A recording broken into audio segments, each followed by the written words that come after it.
절세 맛집 TV 세무사 김영택입니다. 이번 시간엔 조합원 입주권과 분양권에 대한 세법상 취급을 살펴보도록 하겠습니다. 이번 영상에는 세법상 취급뿐만이 아니라 핵심적인 비과세 내용을 담고 있기 때문에 조합원 입주권 등을 보유하고 계시거나 조합원 입주권 등으로 변환될 주택 등을 보유하고 계신다면 끝까지 시청을 권해드립니다. 자, 그럼 먼저 조합원 입주권에 대해서 한번 살펴보도록 하겠습니다. 조합원 입주권과 분양권에 대한 정의를 보면요. 조합원 입주권은 입주자로 선정된 주의를 의미하고요.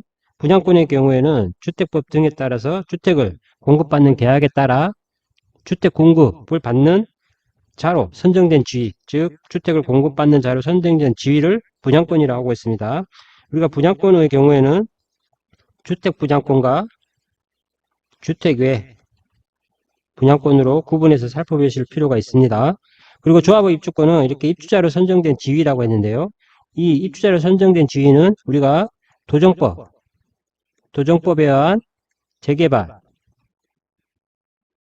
재건축을 통해서 조합원이 조합을 통해서 입주자로 선정된 지위를 취득하는 경우에 이렇게 조합원 입주권이 생겨나고요. 그리고 도정법과 달리 또 빈집 및 소규모 정비법, 빈집 및 소규모 정비법에 따라서 우리가 빈집 및 소규모 정비법에는요, 소규모 재건축 사업이 있고요. 그리고 자율주택 정비사업, 가로주택 정비사업, 그리고 소규모 재개발이 있습니다. 이렇게 빈집 및 소규모 정비법에 따라서 소규모 재건축, 자율주택 정비사업, 가로주택 정비사업, 소규모 재개발 사업을 통해서 조합을 통해 입주자로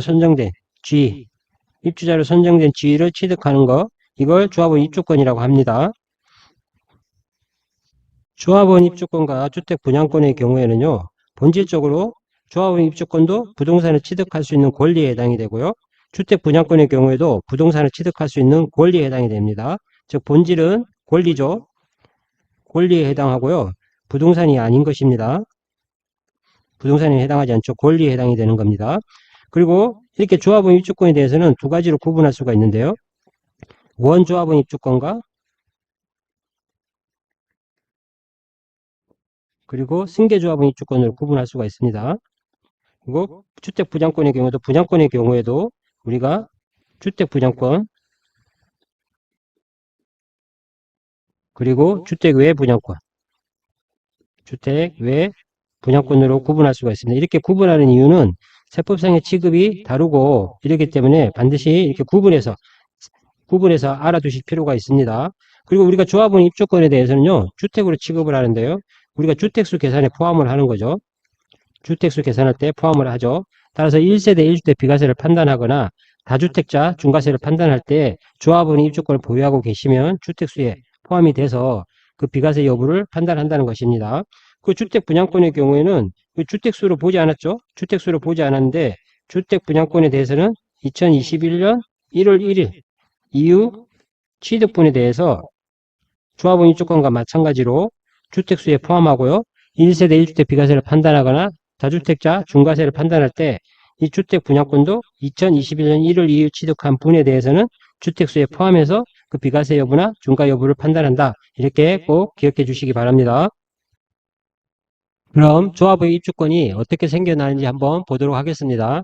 우리가 갑의 경우에 주택을 2017년 10월에 A주택을 취득해서 보유하다가 도정법이나 빈집 및 소규모 정비법에 따라서 이게 관리처분 또는 관리처분이나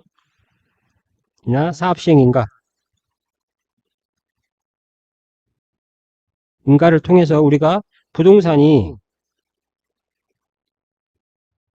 권리로 변환되는 것이죠. 부동산이 관리처분 인가이나 사업시행 인가를 통해서 종전의 주택 A주택이 A-입주권으로 변환되는데요.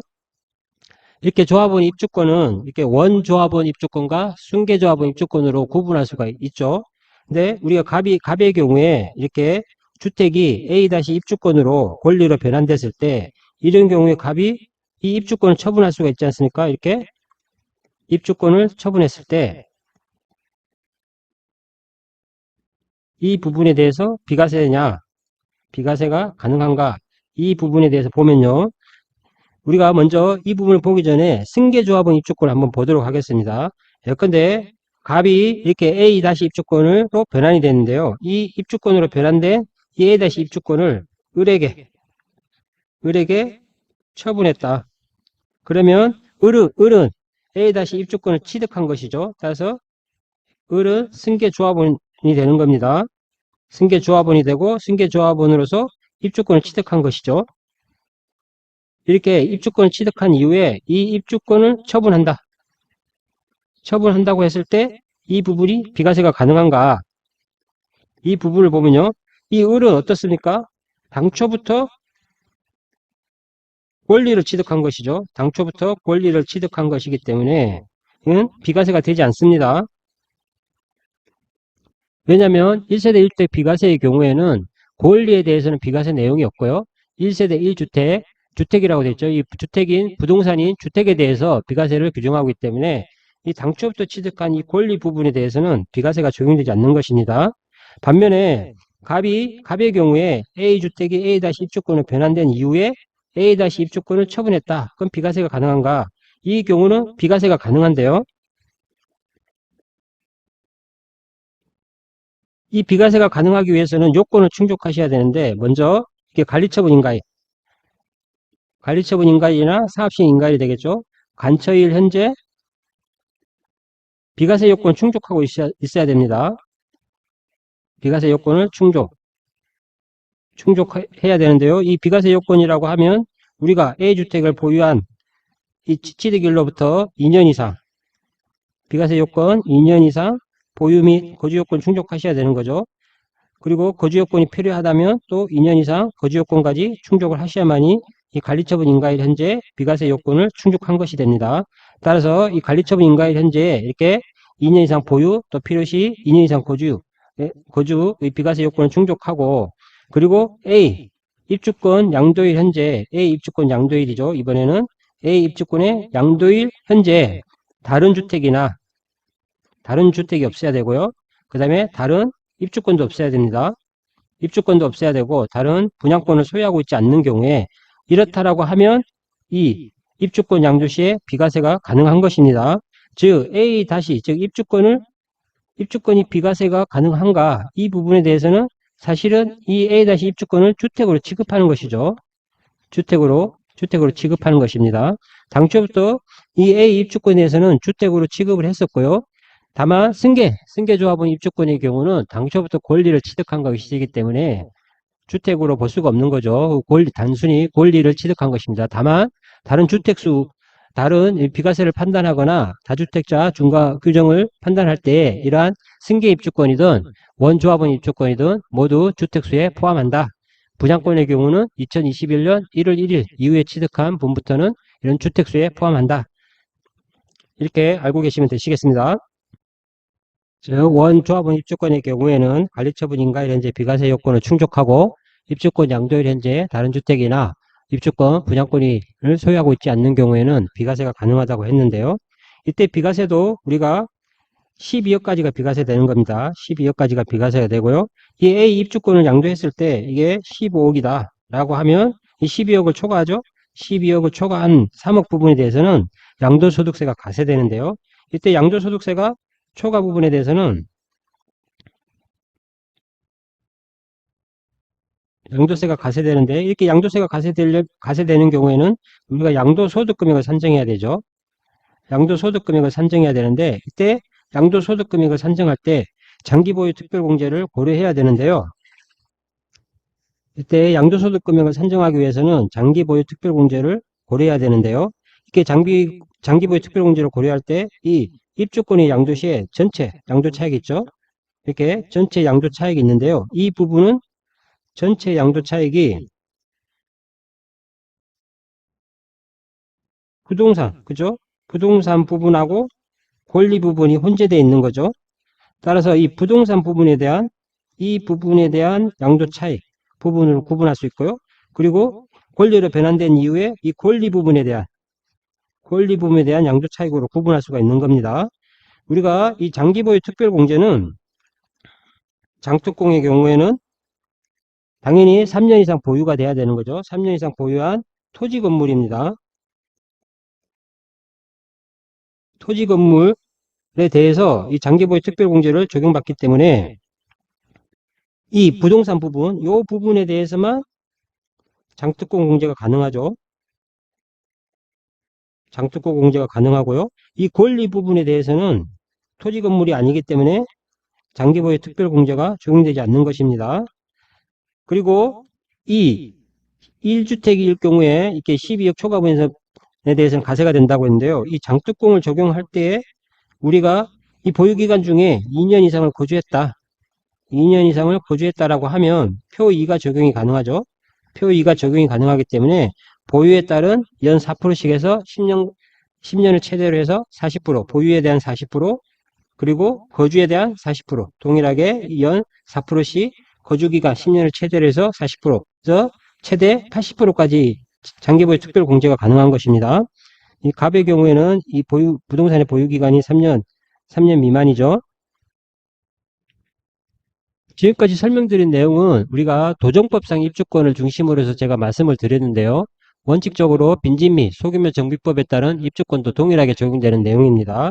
다만 우리가 빈집 및 소규모 정비법, 소규모 주택 정비법에 따라서 이 사업이 소규모 재건축 사업, 그리고 자율주택 정비사업, 가로주택 정비사업, 그리고 소규모 재개발로 이렇게 구분할 수가 있는데요. 이 당초에 빈집 및 소규모 정비법에 따라서 소규모 주택 정비법에 따른 입주권의 경우에는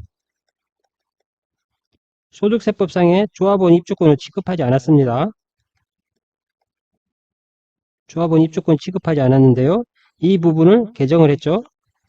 개정을 해서 이게 소규모 재건축의 경우에는 2018년 2월 9일 이후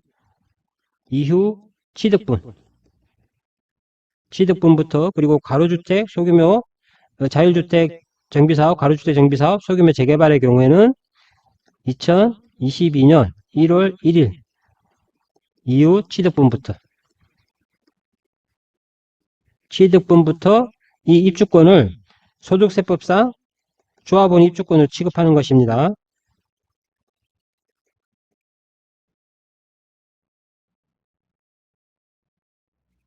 조합원 입주권 취급하죠. 소규모 재건축의 경우는 2018년 2월 9일 이후, 자율주택, 가로주택, 소규모 재개발의 경우는 2022년 1월 2일 이후 취득분에 대해서 이렇게 조합원 입주권으로 취급한다.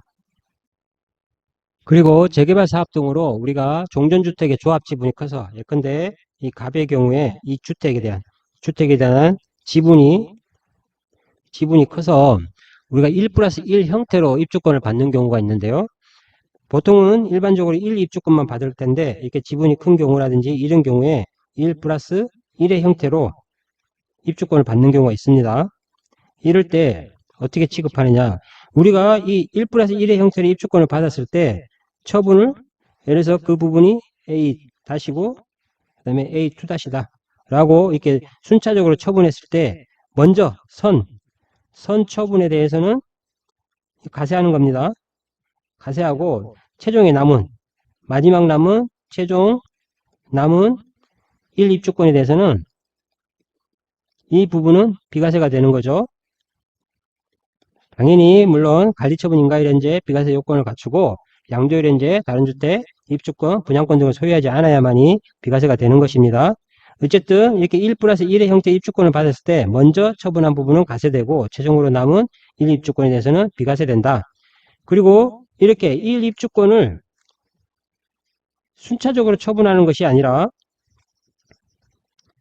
동일 날짜에 동시에 처분했다라고 하면 이날 A-와 A2-를 동일 날짜에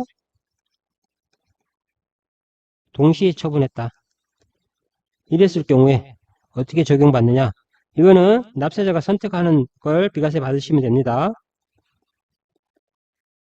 따라서 우리가 1 플러스 1 입주권 형태를 받을 때 우리가 뭐 590으로 받을 수도 있고요. 840 이렇게 두 가지 형태가 받을 수 있죠. 이때 양도 차익이 큰 부분이 840이다 라고 하면 이 부분을 납세자가 선택해서 비과세를 받을 수가 있는 겁니다. 비과세를 받고 나머지 1 입주권에 대해서는 과세로 적용받으면 되겠습니다.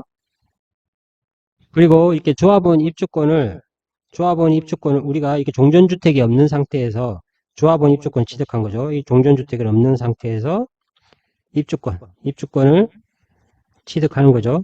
이때 입주권 취득했다면 일반적으로 승계 조합원 입주권이 되겠죠. 승계 조합원 입주권인데요. 이게 조합원 입주권을 취득하고 다시요. 처음부터 이 부분은 다시 하겠습니다. 그리고 우리가 종전주택이 있죠. 종전주택이 있는 상태에서 이 종전주택이 재개발이 되는 것이 아니라 우리가 조합원 입주권, 새로운 조합원 입주권을 취득한 경우, 취득하고 A주택, 종전주택을 양도할 때 비과세 여부라든지, 그리고 우리가 이 A라는 주택이 재개발이 돼서 A-로 변경된 이후에 이게 관리처분 인가가 나서 권리로 변경이 되면 진행이 어떻게 되는 겁니까? 진행이 우리가 철거와 착공 등이 이루어지죠. 관철 이후에 철거하고 착공 등 재개발 사업이 진행이 될 건데요. 이렇게 권리로 변환될 때 이 주택이 권리로 변환됐기 때문에 새로운 거주주택이 필요하죠.